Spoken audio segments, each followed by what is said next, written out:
दोस्तों, आज की कहानी का शीर्षक है, क्या यही है ज़िंदगी? क्या यही है ज़िंदगी? इस कहानी को जितनी बार हम सुनते हैं या पढ़ते हैं, तो हमें एक जीवन का सबक दे जाती है।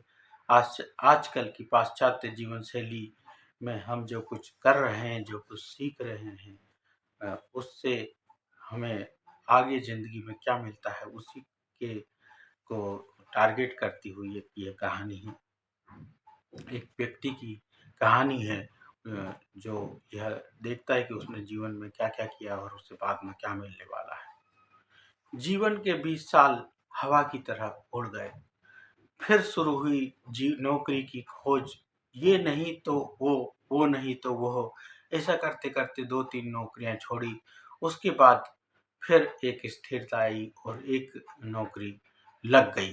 पहली बार तनख्वाह का चेक हाथ में आया, वह भी बैंक में जमा हुआ। फिर शुरू हुआ अकाउंट में जमा होने वाले शून्यों का अंतहीन खेल।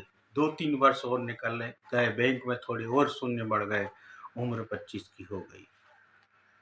फिर विवाह फिर विवाह की परिवार वालों ने, घर वालों ने देख लिया कि लड़का नौकरी करने लगा है, तो अब इसका विवाह कर देना चाहिए। तो फिर वह विवाह हो गया। जीवन की राम कहानी शुरू हो गए। एक एक से 1-2 साल तो बड़े नर्म, गुलाबी और रसीले और सपनीले गुजरे, हाथों में हाथ डालकर घूमना फिरना, रंग बिरंगे सपने देखना। पर ये दिन जल्दी ही उजड़ गए। फिर बच्चों के आने की आहट हुई, वर्ष भर में पालना झूलने लगा। अब सारा ध्यान बच्चे पर केंद्रित हो गया। उठना, खाना पीना, लाड दुलार, बस इसी में हमारा दिन निकल जाता था। अब समय कैसे फटाफट निकल गया पता ही नहीं चला। इस बीच कब मेरा हाथ उसके हाथ से निकल गया, बातें करना, घूमना फिरना सब बंद हो गया, दोनों को पता ही नहीं चला। बच्चे बच्चे बड़े होते गए, वे बच्चे अपने पढ़ाई और दूसरे कामों में व्यस्त होते गए। पत्नी बच्चों को देख रेख करने में और घर को देख रेख करने में व्यस्त होती गई। मैं अपने काम में व्यस्त होता गया। घर और गाड़ी की किस्त, बच्चे की जिम्मेदारी, शिक्षा और भविष्य की सुविधा, साथ में बैंक में शून्य बढ़ाने की चिंता। उसने भी अपने काम में पूरी तरह झोंक दिया और मैंने भी। इतने में कब मैं 35 का हो गया। घर, गाड़ी, बैंक में शून्य, परिवार है फिर भी कुछ कमी है।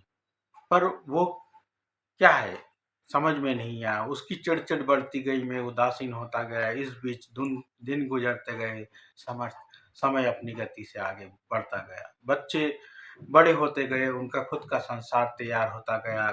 कब 10 कब विदाई आई और चली गई पता ही नहीं चला। दोनों 40 से 42 के हो गए। बैंक में शून्य का बढ़ता ही गया। एक नितांत एकांत क्षण में मुझे वो गुजरे हुए दिन याद आया। मौका देखकर मैंने उससे कहा, अरे चलो जरा कहीं घूम आते हैं, पास बैठो। उसने मुझे अजीब नजरों से देखा और कहा कि तुम्हें कुछ भी नहीं सोचता है, यहाँ ढेर सारे काम पड़ा हुआ है और तुम्हें बातों की सूझ रही है। कमर में पल्लू खोस कर वो निकल गई। फिर आया 45वां साल, आंखों पर चश्मा लग गया, काला बाल काले रंग छोड़ने लगे, दिमाग में कुछ उलझने शुरू हो गई। बेटा इधर कॉलेज में था, इधर बैंक में शून्य बढ़ रहे थे। देखते देखते उसका कॉलेज खत्म हुआ, अपने पैरों पर खड़ा हो गया, उसके पंख फूटे और उड़ गया परदेश। उसके बालों का काला रंग भी उड़ने लगा, कभी कभी उसके दिमाग साथ छोड़ने लगा। उससे चश्मा भी लग गया और मैं खुद बूढ़ा हो गया, वो भी उम्रदराज लगने लगी।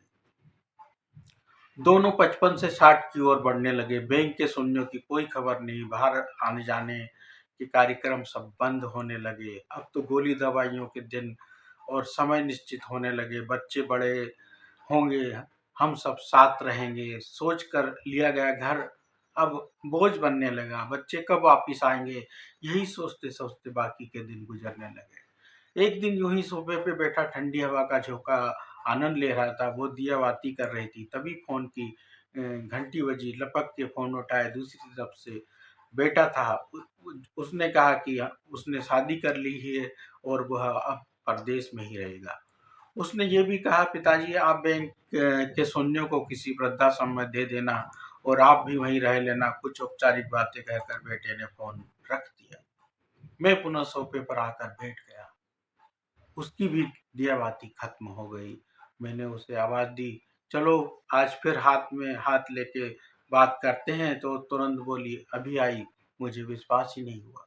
चेहरा खुशी से चमक उठा, आंखें भर आई, आंखों से आंसू गिरने लगे और गाल भी भीग गए। अचानक आंखों की चमक फीकी पड़ गई और मैं निस्तेज हो गया हमेशा के लिए। उसकी शेष पूजा की उसने शेष पूजा की और मेरे पास आकर बैठ गई। बोलो क्या बोल रहे थे? लेकिन मैंने कुछ नहीं कहा था। उसने मेरे शरीर को छुआ। शरीर बिल्कुल ठंडा पड़ चुका था। मैं उसकी ओर एकटक देख रहा था। क्षण भर को वो भी शून्य हो गई। क्या करूं? उसको कुछ समझ में ही नहीं आया। उसे कुछ समझ में नहीं आया, लेकिन 1-2 मिनट में ही वो भी चैतन्य हो गई। धीरे से उठी, पूजा घर में गई, एक अगरबत्ती की ईश्वर को प्रणाम किया और फिर आके सोफे पे बैठ गई। मेरा ठंडा हाथ अपने हाथ में लिया, बोली, चलो कहाँ घूमने चलना है तुम्हें? क्या बात करनी है तुम्हें, बोलो। ऐसा कहते हुए उसकी आंखें भर आई। वो एकटक मुझे देखती रही। आंखों से अश्रु की धारा बह निकली।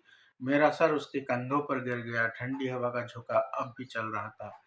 क्या यही है जिंदगी? दोस्तों, जीवन अपना है, जीने के तरीके भी अपने ही रखें। शुरुआत आज से करें, क्योंकि कल कभी नहीं आएगा।